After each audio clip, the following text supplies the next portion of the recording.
Ya ke? Ini nak beritahu Kak Noh dengan Fimi ya. Kalau renjatan elektrik ni kalau kena yang dekat pintu bilik air yang kena macam tu pun kita dah terkejut. Nanti jadi rambut macam bertarik cacak cik. Cik, itu yelah sekarang boleh lah cik. Kalau kena betul-betul Fimi, renjatan elektrik tu boleh membawa maut.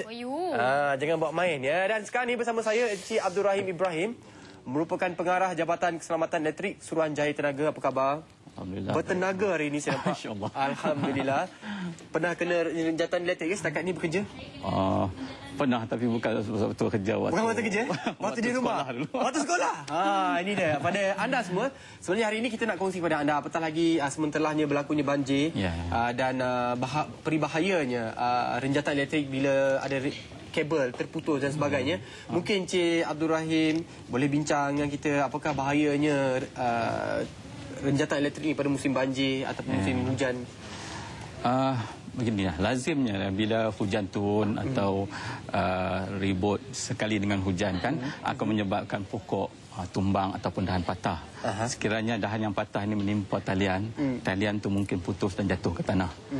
Dan talian ini mungkin bertenaga, masih bertenaga, ataupun kalau jatuh dalam lopak air ataupun kawasan yang berair, mungkin sekitar kawasan itu akan menjadi bertenaga ataupun menjadi pengalir. Ini sangat bahaya kalau sekiranya kita masih tersentuh dengan bahagian-bahagian air ataupun talian itu. Secara prinsipnya air ini boleh mengalirkan itu. Sangat bahaya, boleh menyebabkan kemalangan serius ataupun kematian. InsyaAllah kita mohon pelindungan. Minta jauh lah. Jadi kepada anda luar sana, 1-800-88-1677 kalau nak hubungi kami, nak tanya sikit dengan Encik Abdul Rahim, mungkin tips-tips apa yang perlu dilakukan dan sebagainya.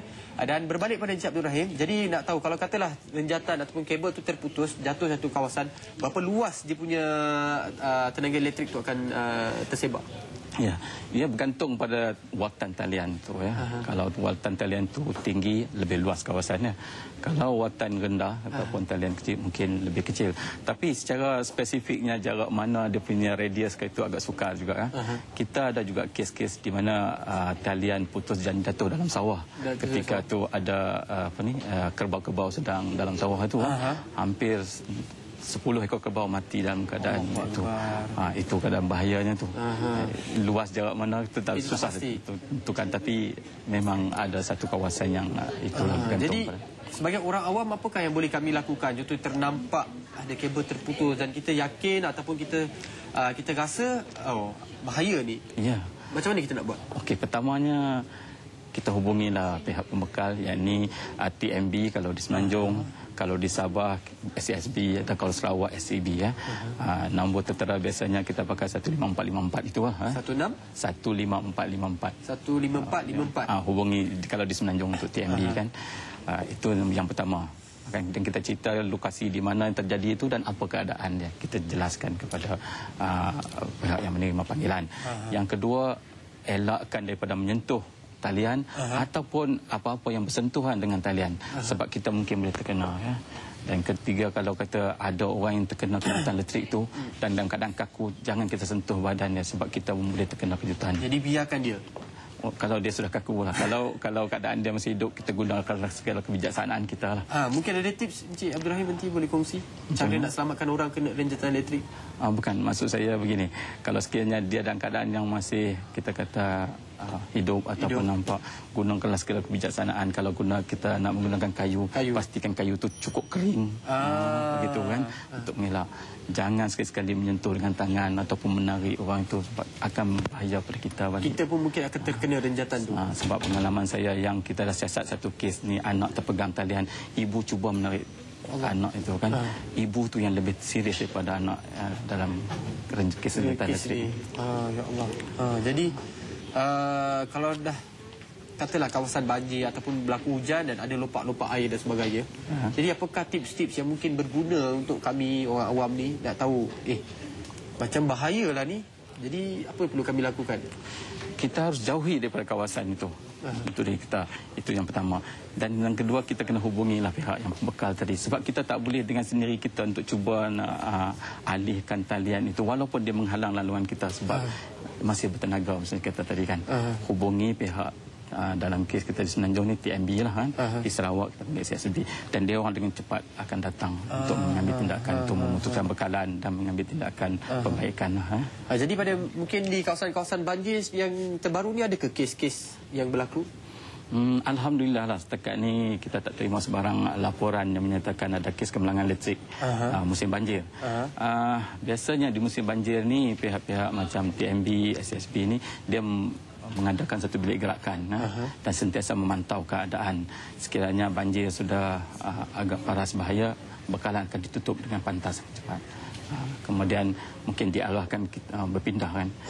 Ini juga saya ingin berkongsi sikit tips yang sekiranya kita diarahkan berpindah. Kalau masa masih ada, yang pertama sekali tutuplah bekalan. Di rumah? Di rumah. Okey. Ibu main switch tu. Yang keduanya switch dimatikan dan dicabut, ditanggalkan plug-plug. Okey. Yang ketiga, kalau ada barang-barang elektrik yang agak tak boleh dibawa bersama tu, letakkan di tempat tinggi untuk mengelakkan daripada tercecah air kan. Kemudian tinggallah rumah dengan selamat, insya-Allah. Insya-Allah. Kemudian apabila banjir sudah surut kan, biasanya banjir sudah surut dan kita dibenarkan pulang, hati-hatilah apabila kita nak hidupkan semula bekalannya. Okey. Apa yang perlu kita lakukan sebelum kita menghidupkan bekalan itu, cuba buat ujian dulu kan. Dan ini perlu dilakukan oleh kontraktor yang berdaftar. Maksudnya kalau kita balik rumah kita dapat kena banjir kan, mungkin ada switch yang di bawah-bawah tu kan. Mungkin kita kena panggil orang yang bertauliah untuk lakukan ujian ya. Kontraktor bertauliah. Biasanya kalau musim banjir memang terjejas litar elektrik di rumah. Itulah kita perlu adakan ujian. Sebab apa? Kalau air tu masih tersimpan lagi dalam plug tu, bahaya. Kalau sudah betul-betul kering, insya-Allah dia tidak akan berlaku. Itu yang pertama. Yang kedua, barang elektrik kita kan, kalau kata dah ada terkena menitis air ke apa, pastikan dia benar-benar kering sebelum kita sambung ke bekalan untuk dihidupkan. Kalau kita sudah sambung ke bekalan dan nampak kejanggalan dia, lebih baik jangan digunakan, hantarkan untuk perbaikan. Contohlah saya balik rumah lepas banjir kan, saya dah masukkan plug nak masak air lah contoh ataupun nak hidupkan TV. Tiba-tiba saya on, dia tak berbunyi-bunyi. Saya perlu cabut ataupun saya cabut lari? Di mana saya perlu buat? Matikan bekalan. Switch utama. Biasanya begini. Kalau akan berlaku macam tu, kita punya main switch akan terip. Main switch akan terip. Okey. Ini juga satu faktor yang saya nak kongsikan bersama. Di samping ujian yang kita lakukan ke atas pendawaian kita selepas banjir tadi, kita kena pastikan juga circuit breaker kita kan, LCB di utama itu dia berfungsi. Apabila dia berfungsi, kalau kata ada satu kejanggalan, kita pasang macam beras reka ke apa tadi, kalau ada leakage ke apa, dia terus akan tendang tenang. Kita akan selamat.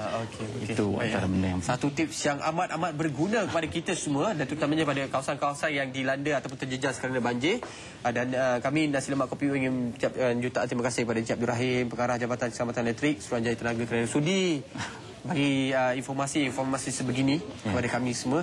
InsyaAllah kepada anda semua di luar sana, jaga keselamatan ya. Elektrik amat berguna, tapi kalau silap gaya, silap tempat, memang boleh mengundang bahaya. Jadi kita berehat dulu ya, Encik Abdul Rahim. Kami akan kembali selepas ini.